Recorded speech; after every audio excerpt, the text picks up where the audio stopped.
2006 ഇത്ര ഗൗരവത്തോടെ വലിയ രീതിയിലുള്ള രാഷ്ട്രീയ എതിർ മുന്നണിയായി കാണുന്നുണ്ടായിരുന്നില്ല എന്ന് വേണമെങ്കിൽ പറയാം. അല്ലെങ്കിൽ അന്നൊരു പരിപാടി എടുത്തു. ഇന്നിപ്പോൾ പറഞ്ഞത് അങ്ങനെയാണല്ലോ.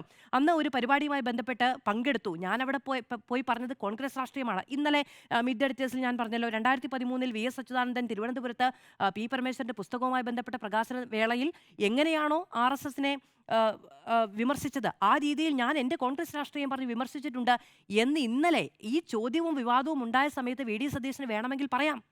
പറയുന്ന സമയത്ത് അത് ക്ലിയർ ആകുമെന്നേ. ഇപ്പോൾ ഇന്നലെയോ എന്നുള്ളതല്ല. ഈ 2013 2006 സന്ദർശനവുമായി ബന്ധപ്പെട്ട് പിന്നീട് വിവാദമുണ്ടായപ്പോഴും വേണമെങ്കിൽ പറയാം.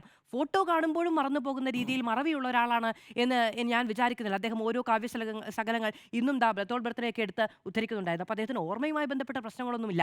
2013 നേരത്തെ വിശദീകരിച്ചിട്ടുണ്ട്. 2006 വിശദീകരിച്ചിട്ടില്ല. 2006 വിശദീകരിക്കുന്നത് എപ്പോഴും 2013 വി എസുമായി ബന്ധപ്പെട്ട താരതമ്യത്തെ നടത്തിയാണ് വിശദീകരിക്കുന്നത്. മുഖ്യമന്ത്രി കൃത്യമായ പോസ്റ്റിൽ പറയുന്നുണ്ട്. അത് അങ്ങനെയുള്ള കാര്യമല്ല. 2006 സന്ദർശനവുമായി ബന്ധപ്പെട്ട് കൃത്യമായി കേരള ജനതയ്ക്ക് അത് അറിയാനുള്ള അവകാശമുണ്ട് എന്നാണ് പറഞ്ഞു വെക്കുന്നത്. എന്തുകൊണ്ടാണ് 2006 എന്ന് ചോദിക്കുമ്പോഴൊക്കെ 2013 ബന്ധപ്പെട്ട ഉത്തരം നൽകി അതിനെ ന്യായീകരിക്കാൻ നോക്കുന്നത് എന്ന ചോദ്യത്തിന് മുന്നിൽ ഇന്നലെ വൈകുന്നേരമൊക്കെ ആയപ്പോഴേക്കും കേരളം ഇത് ഏറെ ചർച്ച ചെയ്തു പോയെന്നേ ഓരോ ദിവസവുമായി ബന്ധപ്പെട്ട്. അപ്പോൾ ഇന്ന് വന്ന് കൃത്യമായ രാഷ്ട്രീയ വിശദീകരണം നൽകുകയാണ്. അത് വളരെ കൃത്യമാണ്, പക്വമാണ്, വ്യക്തമാണ്. ആ നിലയ്ക്ക് നേരത്തെയും വിശദീകരിക്കാവുന്നതായിരുന്നു. ഈ വിവാദങ്ങളിലേക്കൊന്നും ചെന്നുപെടില്ല എന്നുള്ളതായിരുന്നു.